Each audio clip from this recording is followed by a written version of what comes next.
اگر کوئی شخص وطر کی نماز کی نیت کرتے ہوئے عشاء کے وقت کا نام لے لے تو کیا اس کی نماز ہوگی یا نہیں؟ سب سے پہلی بات، نیت جو ہے وہ دل کے ارادے کا نام ہے، زبان سے الفاظوں کا ادا کرنا ضروری نہیں ہے۔ لیکن اگر کوئی شخص وطر نماز پڑھنے کے لیے زبان سے الفاظ ادا کر لے کہ وہ وطر نماز ادا کر رہا ہے اور اس میں وہ عشاء کی نماز کا وقت لگا لے کہ وقت عشاء کا، تو اس سے نماز خراب نہیں ہوتی، نماز ہو جائے گی۔ لیکن وقت متعین کرنے کی کوئی ضرورت نہیں ہے، بغیر وقت کو متعین کرے بندہ نیت کر لے، اس سے بھی نماز ہو جائے گی۔ اور اگر کوئی وقت کو متعین کر کے وطر نماز پڑھ رہا ہے تو اس سے بھی کوئی حرج نہیں، نماز درست ہوگی، نماز خراب نہیں ہوگی۔ نکاح کے بعد رخصتی سے پہلے اگر شوہر کا انتقال ہو جائے تو اس صورت میں لڑکی پر شرعاً عدت لازم ہوگی یا نہیں؟ مکمل طور پر باقاعدہ نکاح ہو جانے کے بعد اب رخصتی ہوئی ہو یا نہ ہوئی ہو، چاہے خلوت صحیحہ پائی گئی ہو یا نہ پائی گئی ہو، ان تمام صورتوں میں اگر شوہر کا انتقال ہو جائے تو شوہر کی زوجہ پر، اس عورت پر جس کے شوہر کا انتقال ہوا ہے، 4 مہینے 10 دن کی عدت لازم ہے۔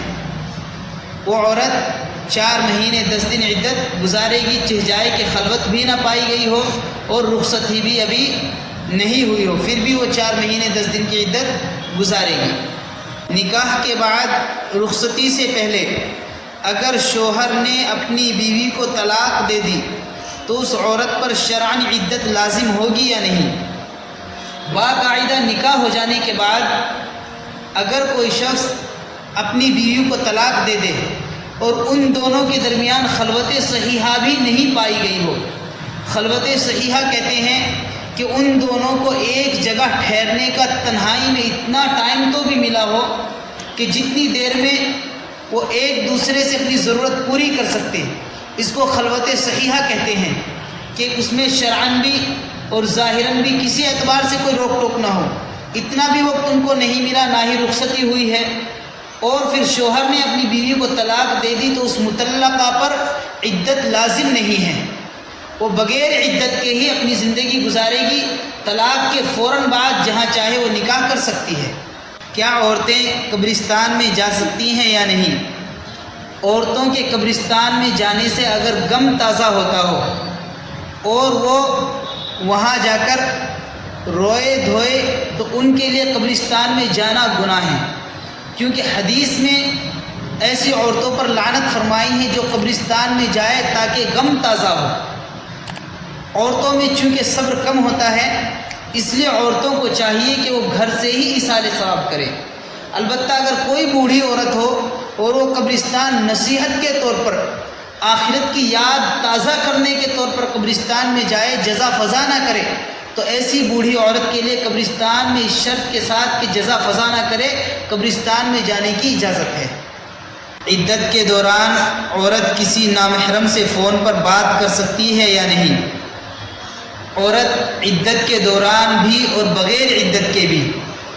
فون پر کسی نامحرم سے بات کرنے کی اجازت نہیں ہے۔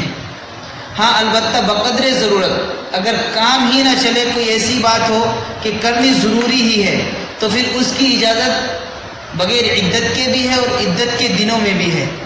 البتہ بات کرنے کے ٹائم سخت لہجہ اختیار کرے، جس کو قرآن میں اللہ نے بھی فرمایا ہے کہ جب عورت کسی نامحرم سے بات کرے تو اس کو سخت لہجے میں بات کرنی چاہیے، آواز میں نرمی اور کشش نہ ہو، چھوٹی سے چھوٹی بات کرے اور سخت لہجے میں بات کرے، کہیں ایسا نہ ہو سننے والے کے دل میں مرض پیدا ہو جائے۔ جنازے کی نماز کی نیت کس طریقے سے کرنی چاہیے؟ صحیح طریقہ جنازے کی نماز کی نیت کا کیا ہے؟ نیت دل کے ارادے کا نام ہے، الفاظوں کی ادائیگی نیت میں ضروری نہیں ہے، بلکہ الفاظ کی ادائیگی اللہ کے نبی صلی اللہ علیہ وسلم سے ثابت نہیں ہے۔ نیت میں الفاظ کی ادائیگی نہ ہی صحابہ کرام سے ثابت ہے، نہ ہی ائمہ مجتہدین سے ثابت ہے، اس لیے بعض فقہاء کرام تو الفاظوں کو، نیت کے الفاظوں کو بدعت قرار دیتے ہیں۔ بس دل میں یہ نیت ہو کہ اللہ کی رضا کے واسطے فلاں میت کی نماز جنازہ ادا کر رہا ہوں، امام کی اقتداء میں ہوں، یہ کافی ہے۔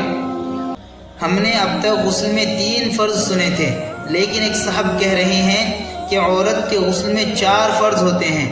اور چوتھا فرض یہ ہے کہ وہ اپنی انگلی پر کپڑا لپیٹ کر اپنی شرمگاہ کو صاف کرے۔ کیا واقعی عورت کے غسل میں 4 فرض ہیں؟ بنیادی طور پر تو غسل میں ایک ہی فرض ہے کہ جہاں تک بغیر تکلیف کے پانی پہنچا سکے وہاں تک پانی پہنچانا، چاہے وہ منہ کے اندر کا حصہ ہو، ناک کے اندر کا حصہ ہو، یا پھر ناف کے اندر کا حصہ ہو، ہر جگہ پانی پہنچانا فرض ہے جہاں تک دشواری نہ ہو، اس میں تمام چیزیں آ جاتی ہیں۔ لیکن فقہائے کرام نے آسان کرنے کے لیے 3 فرائض بیان کیے ہیں، 4 نہیں 3۔